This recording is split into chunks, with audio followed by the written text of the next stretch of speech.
Ito ay rated SPG. Striktong patnubay at gabay ng magulang ang kailangan. Maaaring may masiselang tema, lengguwahe, karahasan, sexual, horror o droga na hindi angkop sa mga... Nalalapit na ngang pagdusahan ni Lorena ang kasalanang ginawa nga niya noon sa aksidenteng pagpaslang sa asawa nga nito ni Wilfred. At ngayon nga'y pinagtagpo na nga sila nito ni Tristan, ang kapatid niya. Kaya naman nga't ang mga kapulisan ay nagkaroon nga ng ebidensya na tutulong upang ngang matunton kung nasan nga ang tunay na pumaslang nga dito kay Joy. Hanggang saan nga kaya ni Lorena na itago ang kanyang nililihim na atraso sa asawa nga nito ni Wilfred.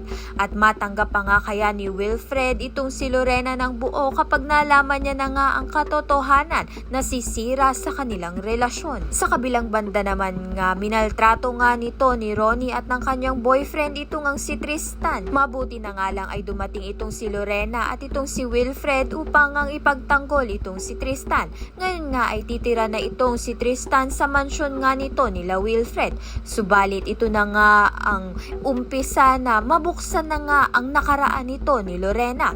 Kaya naman nga't yan at iba pa ang dapat nating pakaabangan. Maraming salamat sa iyong panonood.